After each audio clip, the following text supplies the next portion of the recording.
جج صاحبان سے کھل کر کہنا چاہتا ہوں جو شناختی کارڈ آپ کے پاس ہے وہی شناختی کارڈ میرے پاس ہے. جس شناختی کارڈ کی بنیاد پر آپ پاکستان کے شہری ہیں اسی شناختی کارڈ کی بنیاد پر میں پاکستان کا شہری ہوں. میں آپ کے انصاف کو تسلیم کرتا ہوں لیکن میں آپ کے ہتھوڑے کو تسلیم نہیں کرتا. جناب چیف جسٹس صاحب اور آپ کے 2 رفقا یا 3 رفقا، میں براہ راست آپ سے کہنا چاہتا ہوں کہ آپ انتہائی معزز کرسی پر بیٹھ کر ہماری توہین کر رہے ہیں. ایسے اقدامات کریں جو سراسر احمقانہ ہوں. ان کو یہ پتہ ہی نہیں ملک کی مفاد کس میں ہے، ان کو یہ علم ہی نہیں، ادراک ہی نہیں ہے کہ ملک کی سلامتی کے تقاضے کیا ہے. ایسے احمقانہ فیصلے کرتے ہیں اور عدالت ہمیں کہتی ہے کہ آپ اس ٹرک کے پیچھے چلیں. تو ہم عدالت کے اس جبر کو بھی تسلیم کرنے کو تیار نہیں ہیں. ہم اس پورے عمل کو غیر سیاسی عمل کہتے ہیں. پھر یہ ہو جائے گا تو پھر یہ ہو جائے گا تو پھر بساط نپٹ جائے گی تو پھر پتہ نہیں کیا ہو جائے گا تو پھر کیا. کب تک ہمیں ان باتوں سے گمراہ کیا جاتا رہے گا اور کب تک ہمیں ان باتوں سے بلیک میل کیا جاتا رہے گا.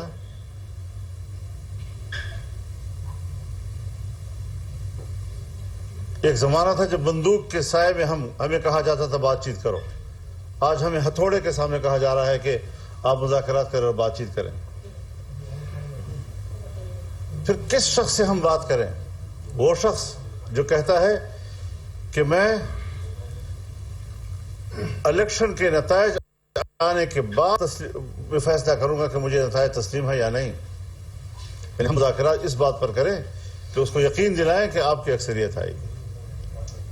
جس شخص نے کہا ہے کہ اگر 2/3 اکثریت میری نہ آئی میں الیکشن کو نہیں مانوں گا. جو شخص یہاں تک کہتا ہے کہ اگر میری سادہ اکثریت آئی تب بھی میں اسمبلی توڑوں گا، دوبارہ الیکشن کرواؤں گا. اقتدار کی حرص میں اس طرح کی باتیں کرنا اور پھر اس سے ہمیں کہنا کہ آپ ان سے بات کریں، یہ تو پوری سیاست کی توہین ہے، یہ تو پارلیمنٹ کی توہین ہے. جناب چیف جسٹس صاحب اور آپ کے 2 رفقا یا 3 رفقا، میں براہ راست آپ سے کہنا چاہتا ہوں کہ آپ انتہائی معزز کرسی پر بیٹھ کر ہماری توہین کر رہے ہیں. ہم بھی پاکستان کے معزز شہری ہیں. ایک شخص کی خوشنودی کے لیے، اس کو پروٹیکٹ کرنے کے لیے، اس کو تحفظ دینے کے لیے آپ پوری قوم کو ذلیل کر رہے ہیں. وزارت دفاع کی درخواست کو مسترد کر رہے ہیں اور ایک ایسا شہری کہ جس کا ایک پتہ اسلام آباد کا ہے اور دوسرا پتہ ایبٹ آباد کا ہے، اس کو پنجاب کی الیکشن سے کیا دلچسپی ہے؟ اس کو کوئی فائدہ نقصان اس سے وابستہ نہیں ہے. اس کی درخواست پر آپ کارروائیاں کر رہے ہیں. تو یہ ساری چیزیں ہمیں مد نظر رکھنی چاہیے اور ہم نہ عمران خان کو اس کا اہل سمجھتے ہیں کہ ان کے ساتھ بات چیت ہو جائے، ہم ان کو نااہل سمجھتے ہیں. ان کے جرائم کی بنیاد پر کورٹ پہلے اس کی بنیاد پر فیصلہ دے کہ یہ شخص جو ہے یہ فلاں جرائم میں ملوث ہے اور اس کی بنیاد پر وہ نااہل ہے. جس کو ہم ملک کی سیاست کے دائرے سے نکالنا چاہتے ہیں، آج سپریم کورٹ اس کو سیاست کا محور بنانے کی کوشش کر رہی ہے. یہ نہیں چلے گا. جج صاحبان سے کھل کر کہنا چاہتا ہوں جو شناختی کارڈ آپ کے پاس ہے وہی شناختی کارڈ میرے پاس ہے. جس شناختی کارڈ کی بنیاد پر آپ پاکستان کے شہری ہیں اسی شناختی کارڈ کی بنیاد پر میں پاکستان کا شہری ہوں. میں آپ کے انصاف کو تسلیم کرتا ہوں لیکن میں آپ کے ہتھوڑے کو تسلیم نہیں کرتا. ہتھوڑا نہیں چلے گا، جبر نہیں چلے گا. اگر آپ نے جبر کی بنیاد پر ہم پر فیصلے مسلط کیے تو پھر ہم بھی آپ کی عدالت میں جانے کے بجائے عوام کی عدالت میں جائیں گے اور پھر فیصلہ عوام کی عدالت میں ہوگا. اللہ تعالی ہمارا حامی و ناصر ہو اور اللہ تعالی اس پاکستان کی حفاظت فرمائے، اس وطن کی حفاظت فرمائے اور ایسے قوتوں سے ایسے عناصر سے اللہ اس ملک کو محفوظ کرے جو اس ملک کی جڑوں کو کھوکھلا کرنا چاہتے ہیں بلکہ کر چکے ہیں. یہ ساری صورتحال جو اس وقت ہمیں نظر آ رہی ہے، آپ پی ڈی ایم کے آپ سربراہ ہیں، اس وقت حکومت پی ڈی ایم کی ہے، مگر یہ ہے کہ آپ اختلاف رکھتے ہیں اپنی پوری حکومت کے ساتھ. تو کیا ایسی اس کے علاوہ جس طرح سے ابھی آپ بتا رہے ہیں تو یہ نیریٹو یا یہ بیانیاں हुकूमत का क्यों नहीं है या वजीर आजम का क्यों नहीं है, क्यों इतना फर्क है? और क्या कल इसी हवाले से ही बात हो रही थी आपकी? जी, उनका ख्याल ये है कि अदालत जो है वो 14 मई में फंसी हुई है तो वो शायद अदालत को कोई रास्ता देना चाहती है। अदालत हमसे क्यों रास्ता ले रही है? अदालत ने खुद जबर का फैसला किया है, वापस ले। जबर के फैसले को हम तस्लीम नहीं करते। आपकी गुफ्तगू से तो ये पता चलता है कि पार्लियामेंट चीफ जस्टिस को तलब भी कर सकती है और उसको एग्जीक्यूट भी कर सकती है। मेरे ख्याल में हमें पार्लियामेंट के फ्लोर पर इस बात पर इस रवैये पे गौर करना चाहिए कि जब पार्लियामेंट सुप्रीम है तो फिर अगर वो हमें बुला सकते हैं तो पार्लियामेंट उनको क्यों नहीं बुला सकते? अच्छा, ये जो मुज़ाकरात का अभी तक डेडलॉक इसमें बरकरार रहती है तो पीडीएम का मुस्तकबिल क्या होगा? ये टूट जाएगा थोड़ा सा? हम तो बचाने की कोशिश करेंगे। अच्छा, हुकूमत भी चलेगी इंशाल्लाह, लेकिन अपना मौक़िफ़ तो है हमारा, ठीक ठाक अपना मौक़िफ़ देंगे। ये जो सारी सूरत हाल आप बता रही हैं, आज भी चीफ जस्टिस साहब ने वाज़ेह तौर पे ये कहा है आपको कि आप लचक पैदा करें।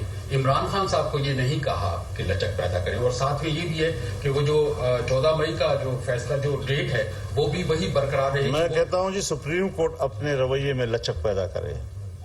मैं उनसे तवक्को रखता हूँ कि वो जिस कुर्सी पे बैठे हुए हैं वो कुर्सी वो है कि जिसपे अगर वो इमरान खान के लिए लचक पैदा कर सकते हैं तो हमारे लिए लचक क्यों नहीं पैदा कर सकते? अगर वो इत्तेफाक करे किसी और तारीख पर तो फिर 14 मई की कोई हैसियत नहीं है, लेकिन अगर हम अपना मौक़िफ़ दे रहे हैं तो फिर हमारे लिए 14 मई ज़रूरी है।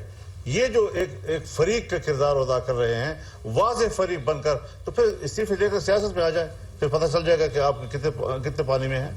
तो क्या आप अपनी हुकूमत, मतलब जो इस वक्त पीडीएम की हुकूमत है, उसकी क़यादत को आप पाबंद कर सकेंगे कि इस शख्स के साथ जिससे आपका मौक़िफ़ है कि मुज़ाकरात होने ही नहीं चाहिए, और आपको वो मुज़ाकरात में वो भी ला रहे हैं और आपके पीछे यहाँ पे भी आ रहे हैं, आपको मना भी रहे हैं, तो क्या आप इंशाअल्लाह मुज़ाकरात का नौबत नहीं आएगी? मौलाना साहब, मुफ्ती के शहादत के हवाले से तहकीकात किस हद तक पहुंच गई है और क्या कुछ सामने आया है? मुफ्ती साहब की शहादत के बाद तो अभी तक कोई ऐसे शवाहिद बज़ाहिर नज़र नहीं आ रहे कि ये कोई साजिश थी। हाँ, हादसा है, और हादसे में भी देखा जाता है कि क्यों ट्रैफिक के कानून की खिलाफ वर्जी की गई है। तो उस हवाले से चूँकि सब कुछ अब इस वक्त कानून के हाथ में है, वो गाड़ी भी, वो ड्राइवर भी, वो गाड़ी के अंदर जो लोग सवार थे वो भी, उनकी शनाख्त भी तकरीबन हो गई है। तो अभी तो रमज़ान शरीफ है, उनके ख़ानदान भी ताज़ियतें ले रही हैं, उनको भी हमने ऑन बोर्ड रखना है।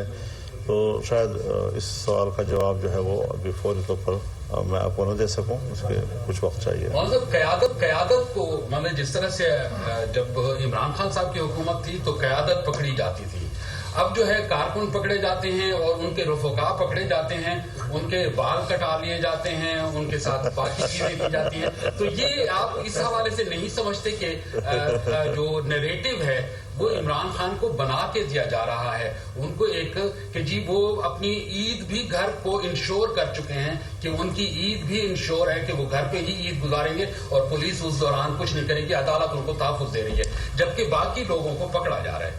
देखिए, बात यह है बुनियादी कि हमने वक्त, मैंने यहाँ पर आप ही के प्रेस कॉन्फ्रेंस में ये बात पहले भी अर्ज़ की है कि अगर हम इंतकामी सियासत करते तो हम नेब के क़वानीन को बदस्तूर बरकरार रखते। हमने उसमें जो नरमी दिखाई है, अब इसमें जहाँ पर भी कानून किसी को पकड़ना चाहती है तो कानून का रास्ता जो है वाज़ेह होता है। हम ये तासुर नहीं देना चाहते कि हम कोई इंतकामी सियासत कर रहे हैं और हमने हर कीमत पर, तो वो भी गिरफ्त में आ जाएंगे। 4-5 मुकदमात का उसको सामना है जिसमें किसी तरीके से भी वो नाअहल हो सकते हैं, और हम कानून और इंसाफ के तकाज़ों को पूरा करना चाहते हैं। अच्छा मौलाना साहब, अगर इलेक्शन की तरफ बढ़ा जाता है, मामला तय होते हैं, तो महंगाई इतनी ज़्यादा है, थोड़ा सा बताएं कि महंगाई की पिछली आवाम को आपका क्या पैगाम है और इलेक्शन में आपका बयानिया क्या होगा? मेरे ख्याल में इलेक्शन एक तो बात यह है कि इमरान खान हमें अपने 3.5 साल कारकर्दगी तो बताएं, मुल्क की मईशत को तबाह करके हमें दलदल में बिठा दिया। और आप जानते हैं, मैं जब हुकूमत हमारे हाथ में नहीं थी तो मैं जलसों में भी यही कहा करता था कि इस शख्स ने मुल्क को इतना डबो दिया है कि हमें दोबारा मुल्क को उठाना हमारे लिए दुश्वार हो जाएगा। यकीनन आज कौम दलदल में फंसी हुई है, इस वक्त आपकी कीमतों के उतार चढ़ाव का इख्तियार आपके पास नहीं है, वो IMF के पास है। स्टेट बैंक आपका उनके हाथ में चला गया है। रुपए की कीमत बढ़ाना और कम करना ये अब आपके इख्तियार में नहीं रहा है। अब लोगों को भी सोचना चाहिए कि इमरान के दौर में इतनी तब्दीलियां उसने ऐसी कर दी हैं कि जिसने मुल्क को गिरवी रख दिया है और बहुत सी चीज़ें उन्होंने हुकूमत के इख्तियार से निकाल दी हैं, जिसके मनफी नताइज इस वक्त आवाम के ऊपर पड़ रहे हैं और हुकूमत को वो चीज़ें संभालने में भी दिक्कत महसूस हो रही है। लेकिन हम कानून साजी की तरफ जाएंगे, हम बेहतर कानून साजियाँ करके मुल्क को वापस अपने उस हालत पर लाएंगे कि जहाँ पर आवाम को सहूलत हो। अब मिसाल के तौर पर मैं आपको एक बात कहना चाहता हूँ, इस वक्त हज का मौसम है। मुफ्ती अब्दुल शकूर साहब रमज़ान शरीफ से पहले गए और हज पैकेज के ऊपर सऊदी गवर्नमेंट के साथ बात की। जो पिछले साल की कीमत थी किरायों की, उसी पे फैसला हुआ, बल्कि कुछ कम पर भी। और डॉलर में देखें तो वही फैसला, रियाल में देखें तो वही फैसला। लेकिन हमारे मुल्क का चूंकि रुपया की कदर गिर चुकी है, उसकी कीमत कम हो गई है, तो उस हवाले से दिक्कत महसूस हो रही है कि अब आपका 1 लाख का अब 2 लाख पे चला जाएगा, तो पाकिस्तान का आम आदमी जब अपने रुपए में अदायगी करेगा तो उसको महंगा लगेगा। लेकिन उसके बावजूद हमारे साथी जो हैं वो अब जो इसका इजाफी चार्ज मिला है तलहा महमूद साहब को, वो बहुत एक्टिव हैं और इंशाअल्लाह अज़ीज़ हम कोशिश करेंगे कि जो हुज्जाज किराम हैं उनकी सहूलतें, चाहे वो आम कैटेगरी की क्यों ना हो, लेकिन VIP कैटेगरी की उनको वहाँ पर खिदमात मुहैया की जा सकें और कुछ पैसे बचाकर हुज्जाज को वापस भी दिए जा सकें। वो पैसे किसी को कमीशन में नहीं मिलेंगे, वो वापस हाजी को खुद मिले। मौलाना साहब, अगर मुज़ाकरात की तरफ चली जाती है हुकूमत, मतलब वज़ीर आज़म साहब और उनकी काबीना और तो क्या फिर आप मज़ाहमत करेंगे, आप मुज़ाकरात पे मजबूर होंगे या उनको आप रोक पाएंगे? मेरा ख्याल में इस अगर का मौका नहीं आएगा। बहुत शुक्रिया। सरबराह PDM मौलाना फजल रहमान की जानिब से प्रेस कॉन्फ्रेंस की जा रही थी और उनका यही कहना था कि मुज़ाकरात की नौबत नहीं आएगी।